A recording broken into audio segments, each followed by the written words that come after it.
Sveiki pirties mylėtojai. Sveiki. Šiandieną mes kalbėsime apie pirtį, bet šį kartą ne pirtyje, bet su to pačiu mūsų pirties bičiuliu, pirties ekspertu su Laimi. Sveikas, Laimi. Labą dieną. Ką aš tau galiu pasakyti? Pavasaris ir pavasarį kaip tik tai nutirpsta sniegas, žmonės pirmiausia žinai, kokius klausimus užduoda. Pirmas klausimas yra, kada reikia pradėti rišti vantas. Taip, o šitas svarbiausias žmonėm. O antras klausimas, kuris po to ateina, tada kokius akmenis man reikia dėti į krosnį ar ant krosnės, kokius akmenis reikia naudoti pirtyje. Tai va, tavo kaip eksperto dabar nuomonė apie akmenis. Man turbūt pats sudėtingiausias klausimas akmenis. Jų yra tokia didelė įvairovė, kad net viską sunku apibūdinti ir pasakyti. Bet gal pašnekėkim šiandien ne apie konkretų akmenį, bet apie principus. Be akmens pirties nebus. Arba, kaip sakyti, gal pirtis bus, bet garo neturėsim. Nuo to akmens dydžio, kiekio ir koks akmuo priklauso mūsų pirties kokybė ir mūsų garo kokybė. Aišku, šaltas akmuo, jisai garo neduos. Vienas akmuo pirti vėl garo neduos. Tad kiek reikia tų akmenų, kokiu akmenų, pabandykim padiskutuoti. Dėl akmenų dydžių taip sakysiu, jeigu turi mažą akmenuką, jisai greičiau įkaista ir greičiau atiduoda šilumą. Didelis akmuo, jisai ilgiau turi kaist, bet jisai ilgiau išlaiko šilumą. Kartais irgi klausiant tos malkinės krosnelės, kokius geriau akmenis dėti. Nėra visai gerai, vien tik labai didelius sudėsim, labai ilgai kaitinsim ir jeigu jis atšals, supilsim daugiau vandens, atšals. Tie akmenys vėl kol prikais reikės daugiau laiko, tai visada geriau mes rekomenduojam ir smulkesnių ir stambesnių uždėti, kad turėtume tokį miksą, galėtume daugiau variacijų turėti. Tai jeigu tai pažiūrėt apie fizinės akmenų savybės, tai kuo tankesnis akmuo ir kuo jisai, jeigu taip ir tankesnis, sunkesnis, tuo jisai geriau, tuo daugiau gali sukaupti šilumos, automatiškai tuo mes daugiau turėsime garo.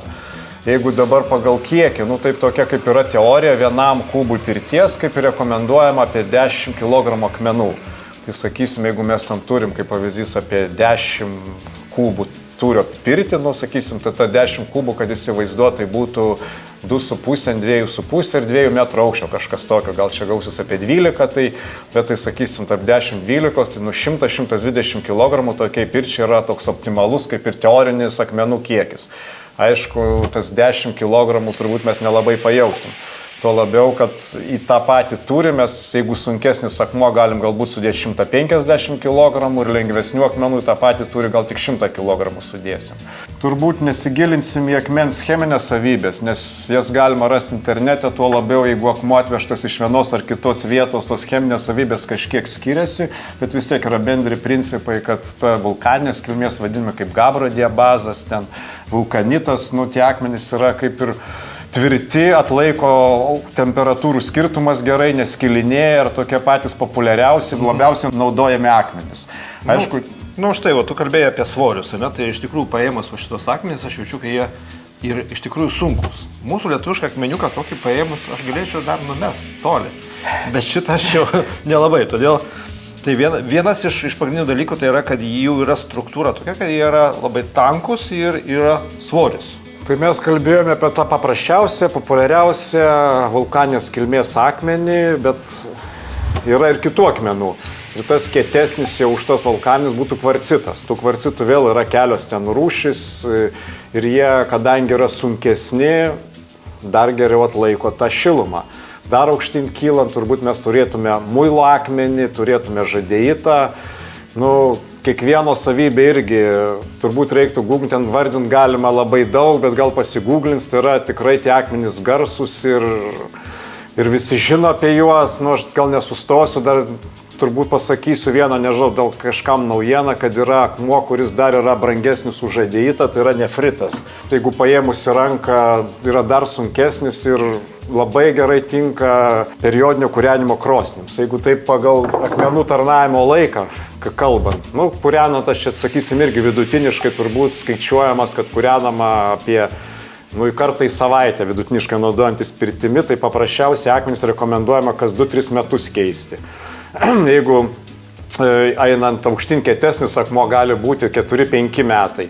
Tas pats galioja ir žadeitui, ir muilo akmenį panašiai, tas pastarnavimo laikus nefritui jau galima 10 metų laikyti. Bet dar mes galime pakalbėti, kad ne tik yra natūralūs akmenys, ką dirvoje galima rasti ir žemėje, bet yra ir dirbtiniai akmenys, kuriuos galima sėkmingai naudoti pirtyse. Tie akmenys gali būti keraminiai, gali būti porcelianiniai, kur Saulius paėmė, jų irgi skiriasi kažkiek savybės, skiriasi svoriai, bet jie yra žymiai ilgiamžiškesni už šituos natūralius akmenis. Jie praktiškai niekad neskyla ir, nežinau, 10 metų mažiausiai juos galima naudoti. Bet čia kokiam krosnelėm būtent? Dirbtinius akmenis galima naudoti lygiai taip pat kaip ir natūralius akmenis visom krosnelėm, tiek elektriniam, tiek malkiniam, tiek nuolatinio kūrenimo, tiek periodinio kūrenimo. Tai vis tiek tai yra akmuo. Tik tai jisai skiriasi savo formom, dydžiais, svoriu, bet tai yra tas pats akmuo. Saulius rankui turi porcelianinius akmenis ir 3 turbūt berods centimetrų dydžio.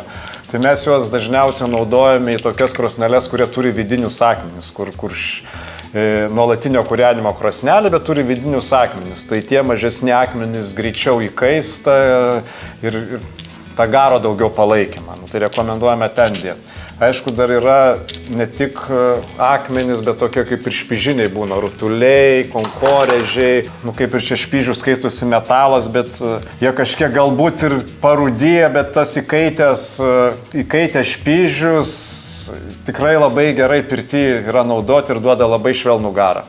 Kaip renkatės akmenį savo pirčiai, tai visada pasiskaitykite galbūt internete, pasiklauskite specialistų nuomonės, galbūt kaimynas kažkas turėjo akmenį, pasiklauskite, kaip jam jisai veikia, apie kiekius dažniausiai, jeigu tai yra krosnelė gamykloje gaminta, rašys, koks kiekis jai rekomenduojamas uždėti. Jeigu tai yra savadarbė kažkokia krosnelė, tai vėl turbūt tas, kas gamintojas jums galėtų patar, kokį kiekį jis rekomenduoja uždėti. Tik tai prašymas neperdėti akmenų. Irgi, jeigu gamintojas rašo 100 kg, nedėkite 150, nes tai gali sugniuždyti krosnelę ir turėsite problemų su krosnele. Tai tokie patarimai būtų renkantis akmenį. Ir patirtis iš gyvenimo, tai kad atvažiuoji į pirtį ir tu nudžiungi pamatęs, kad nauja krosnis, bet akmenys pasirodo tie patys sudėti, kurie 20 metų jau tarnavo ant tos krosnės.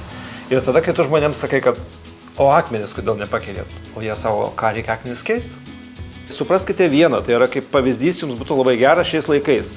Jeigu jūsų telefono akumuliatorius pakrovėte ryte 100%, ir apie pietus jau kažkur rodo, kad liko tik 15. Tai reiškia ką? Akumuliatorius jau baigia savo gyvenimo kelią. Tas pats ir akmuo. Pasikeiskite, nepatingėkite, nes tai duos žymiai geresnę kokybę jūsų pirčiai.